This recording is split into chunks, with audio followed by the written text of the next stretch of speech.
don't give a damn about the cast members of The View, okay? The cast members of The View aren't actually curious or interested in what's happening in the country, constantly share how unknowledgeable they are about important issues that they opine on a regular basis. Like, I'm not interested in The View.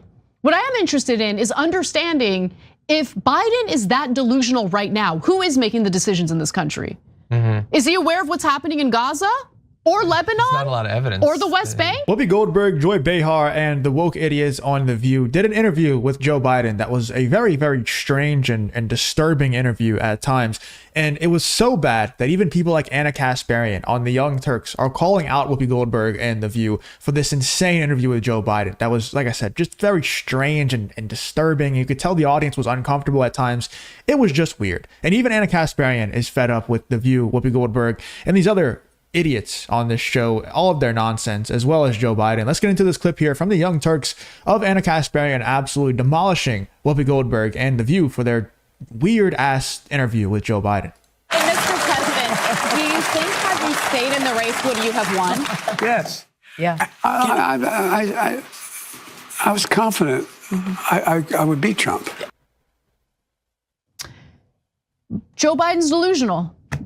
That's it, that's the whole story. Just totally delusional. And it makes me wonder how aware he is of his surroundings and what's currently happening in the country and around the world. Now, he made clear today while appearing on The View that he genuinely thought that if he remained in the race, he would beat Donald Trump, despite all of the evidence to the contrary. We're gonna show you the evidence in just a second, but before we do, let's get to what he had to say about Pelosi pushing him out. We all agree at this table it's very selfless of you to pass the baton and step aside. There was a perception that perhaps your hand was forced, and some pointed fingers to Speaker Nancy Pelosi, who you have a long relationship with and accomplished many things with. Did you feel that your hand was forced, and what is your relationship with Speaker Pelosi now? My relationship is fine. Look, I never fully believed the assertions that somehow there was this overwhelming reluctance of my running again. I didn't sense that. And although the polling, as I said, Biden's polling was different, the fact of the matter is my polling was about, we're always within range of beating this guy. Yeah. And, what I did was, I think there were, it makes sense. There were some folks who would like to see me step aside so they have a chance to move on. I get that. That's just human nature. Hey, don't scroll away. Come back. I'm because before away, the video, it's the election. How do you not know that? How are you not accepting that? He was going to lose the election. Okay.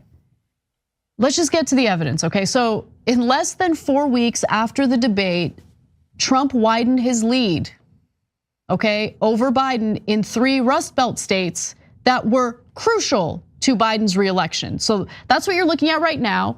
By July 21st, Trump was up 4 points in Wisconsin, 5 points in Pennsylvania, and 5 points in Michigan. Okay, Biden also lost support in other swing states where he had already been trailing by 4 to 5 points. So take a look at this. By July 21st, Trump was up 6 points in North Carolina and up 7 in Arizona, Georgia, and Nevada. National polling after the debate also had Trump in the lead. I mean, we covered all of this, much to the chagrin of some of the audience members who were like, you're being too mean to Biden. Okay, go ahead. Yeah, we're being mean to Biden by telling you what the polls are saying. Like, you either want to live in reality or you want to live in La La Land, okay? Where everything that you want magically happens. The world doesn't work that way. So a July New York Times and Siena College poll showed. which, by the way, that's where Democrats have been living for a very long time, and somehow it works. Like that's what Democrats just gaslight their fan base and treat them like absolute idiots. Or that I shouldn't say fan base, more like voter base. Democrats, they treat their voter base like absolute idiots, and they gaslight the crap out of them, and it works more often than it doesn't. It blows my mind, but even in the elections that they lose, they still get a ton of votes, treating their fan base like absolute idiot. Like all they say is, hey guys, we're not Donald Trump. Donald Trump over there, he's going to be like the evil emperor of the entire globe if you vote for him. So what you should do is just not vote for him, even though we don't really have anything that we're going to try to accomplish or anything that we actually want to do to improve the country. We're just going to, you know, gay rights and trans people are good. And also we're not Donald Trump. So vote for us. And that's it. That's all they have. You know, they just call Donald Trump and the right wingers racist and sexist, all the istophobes in the book. And other than that, they just say vote for us because we're not him. And it works. So they've been living in La La Land forever, and they're going to continue to, and it's going to continue to work. Trump building a 6 percentage point lead, 49% to 43% over Biden.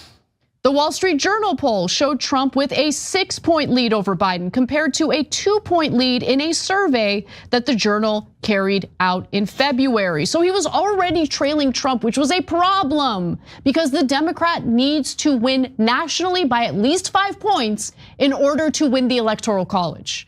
So it was bad to begin with. And poll after poll, John, kept saying, by Democratic voters, by the way, Biden is too old. We want anyone else. Literally anyone else. He's too old. Yeah, but how many cast members of The View were included in that polling? I don't give a damn about the cast members of The View, okay? The cast members of The View aren't actually curious or interested in what's happening in the country, constantly share how unknowledgeable they are about important issues that they opine on a regular basis. Like, I'm not interested in The View. What I am interested in is understanding if Biden is that delusional right now, who is making the decisions in this country? Is he aware of what's happening in Gaza or Lebanon? There's not a lot of evidence. Or the West Bank? If you enjoy content like this, then make sure you leave a like and subscribe to the channel. It really does help me out a ton. Let's get back to the video. No, the first one, was it Alyssa? Well, you voted for him, and you probably would have voted for him again. Like, I'm glad that Anna is starting to come around and call out people like Whoopi Goldberg and The View and those idiots over there. But at the same time, like, she's talking like she's not somewhat responsible for Biden getting elected. You know, her and Cenk, Anna and Cenk they're obviously they're not solely responsible, but they have a part to play. They had a part to play in him getting elected, and she's freaking out like she wouldn't have voted for him again. So the gaslighting works on her too. It works on all these people. They all complained about Joe Biden. They all wanted Joe Biden to get out of there. They would have voted for him again though. They talk about how bad The View is. Like Anna Kasparian's talking about how bad The View is, but she would have voted for the same person that they would have voted for. You know? So it's like she's saying all of these things, but her actions would have done something different. And it will. She's going to vote for Kamala Harris, and we're probably going to get the same thing. At least she won't be senile, I guess. But at the same time, she's not going to improve the country. She's already proven that. She's basically running the country now. Because like Anna Kasparian just said, Joe Biden's not there. He's not running anything, you know, at all. That's very obvious. Farrah Griffin, yes. I think it was. It was a good question. I mean, look, they could have just not asked about it at all. It could have been a total puff piece, but she brought up a contentious thing. Were you pushed out? What's your relationship with Nancy Pelosi? I think that's good if you have Biden there. It wasn't just like, oh, you're the best, you're amazing, thank you for everything you've done. I thought that was good.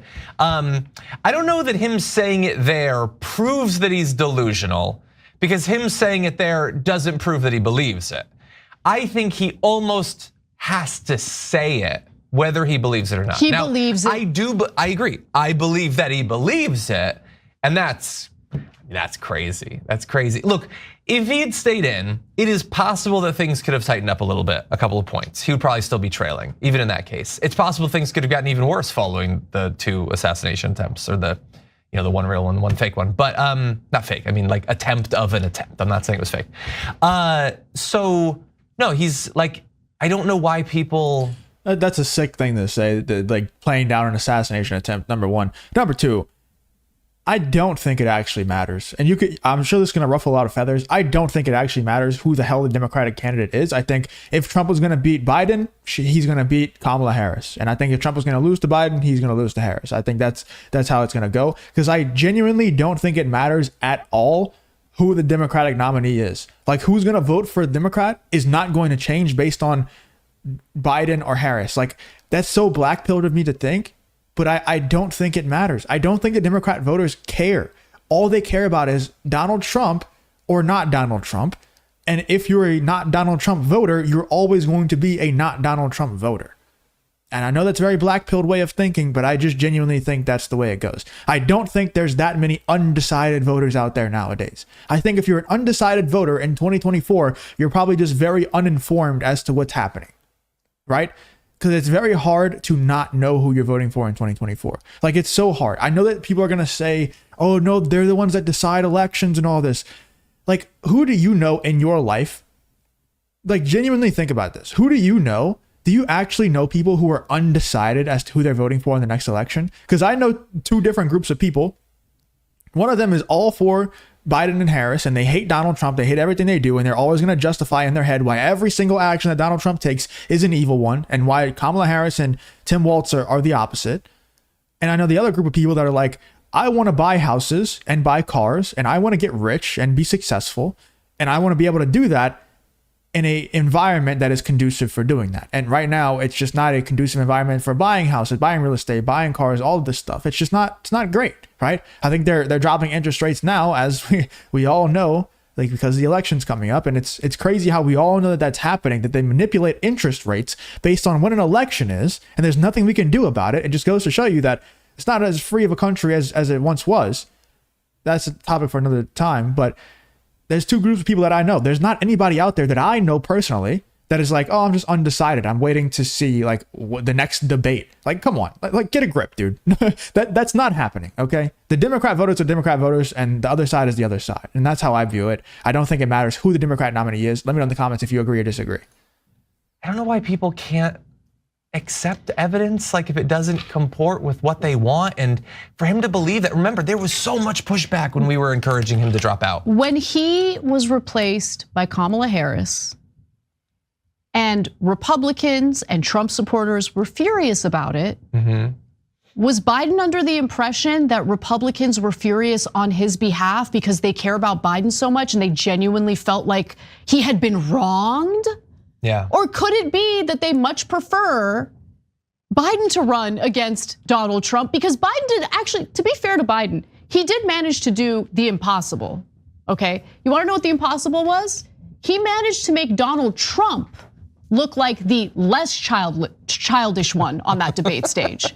When Biden brought up golfing and like did this weird like competitive thing about golfing, and it was Trump of all people telling him, let's not act like children here. Well, Trump also talks a lot about golf, which I think is important because in some swing states, I think that's one of the top 3 things people want to hear about is their comparative putting game. But so you got to get to that at least a little bit. Listen, Biden, you destroyed your own legacy, okay? In a number of ways. Number one, by being as delusional as you are about this current election. But also number 2, by humiliating this country with what you're doing in Israel, allowing Israel to call the shots, come to our country, by the way, and essentially trash Americans who are protesting what Netanyahu is doing in Gaza and the West Bank and Lebanon, and also demand that American taxpayers continue giving up their resources for Israel's atrocities. Yeah. Okay. Out of that list, occasionally Iran as well. Yeah, so the thing about what he said there. But not just the Middle East though, but also, you know, the Ukraine stuff. And that's another very black pilling thing when you really sit down and think about it. Because no matter who wins the next election, Donald Trump or Kamala Harris or anybody, they're all going to support those causes. They're all going to continue to send money to Ukraine. They're all going to continue to send money to the Middle East. There's no winning that. You know, your tax dollars are forever going to be wasted. It is your lot in life for you to pay taxes coming in, taxes going out, taxes everywhere, and for them to be spent on stuff that you never even voted for them to be spent on, and foreign wars and committing atrocities and bloodshed. Like, that's your lot in life in America. And it's really sad, but nobody that we can vote for other than like some random third party guy that never has a chance to win could ever change that, because they won't allow you to be, it's a topic for another time, but they won't allow you to be the Republican nominee. They wouldn't allow you to be the Democratic nominee if you actually were going to stop those things. You know, they would not allow you to be that. Let's just leave it there. Let me know in the comments what do you think about Anna Kasparian going in on Whoopi Goldberg, Joy Behar, and The View for their weird interview with Joe Biden, but also for Biden still being delusional about the fact that he thought he would beat Donald Trump. Let me know in the comments what you think about this whole Anna Kasparian versus The View situation.